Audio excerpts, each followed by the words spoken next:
എന്താണ് സൈക്യാട്രിസ്റ്റ്, എന്താണ് സൈക്കോളജിസ്റ്റ് എന്നാണ് ഈ വീഡിയോയിൽ നമ്മൾ നോക്കുന്നത്. ആദ്യം സൈക്യാട്രിസ്റ്റ്. പേര് കേൾക്കുമ്പോൾ തന്നെ അറിയാം, ഇവർ ഡോക്ടർമാരാണ്. മെഡിക്കൽ കോളേജിൽ MBBS പഠിച്ച ശേഷം മാനസികാരോഗ്യ ചികിത്സയിൽ അഥവാ സൈക്യാട്രിയിൽ സ്പെഷ്യലൈസേഷൻ എടുത്തവരാണ് ഇവർ.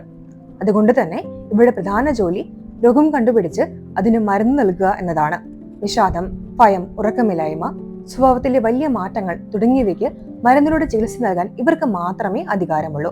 ചുരുക്കത്തിൽ സൈക്യാട്രിസ്റ്റ് ഒരു മരുന്ന് നൽകുന്ന ഡോക്ടറാണ്.